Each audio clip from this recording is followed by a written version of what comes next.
మనలో చాలామంది కొన్నిసార్లు తొందరలో అమౌంట్ని ఒకరికి పంపబోయి 1-2 నంబర్స్ తప్పు కొట్టి మరొకరికి పంపిస్తూ ఉంటాము. అలాంటి సందర్భాల్లో మనం ఆ అమౌంట్ని తిరిగి పొందలేమని లైట్ తీసుకుని బాధపడడం తప్ప ఇంకేం చేయలేం. అయితే ఇప్పుడు మీరు ఆ టెన్షన్ అస్సలు పెట్టుకోకండి. ఎందుకంటే ఇప్పుడు నేను చెప్పబోయే ప్రాసెస్ వల్ల మీరు పొరపాటున వేరే వాళ్ళకి కొట్టిన అమౌంట్ని ఈజీగా తిరిగి పొందవచ్చు.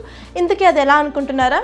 ఏం లేదండి, మీరు ముందుగా తప్పుగా అమౌంట్ సెండ్ చేసిన పేమెంట్ రిసిప్ట్ని సేవ్ చేసుకోండి. దాంతోపాటు ఆ పేమెంట్ యొక్క UTR ID, date and payment details వచ్చేలా ఒక స్క్రీన్ రికార్డ్ వీడియోని తీసుకోవాలి.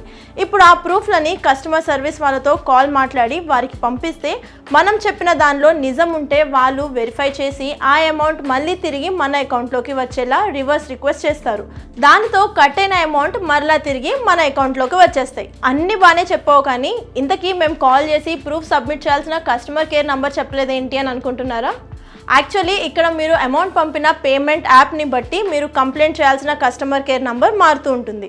కాబట్టి ఈ రీల్ని మీరు సేవ్ చేసుకుని మీకు అలాంటి సిచ్యువేషన్స్ జరిగినప్పుడు వెంటనే మీ ప్రాబ్లమ్ని సాల్వ్ చేసుకోండి. మరి ఈ ఇన్ఫర్మేషన్ కనుక మీకు నచ్చినట్లయితే వీడియోని లైక్, కామెంట్, షేర్ చేయండి. Thanks for watching.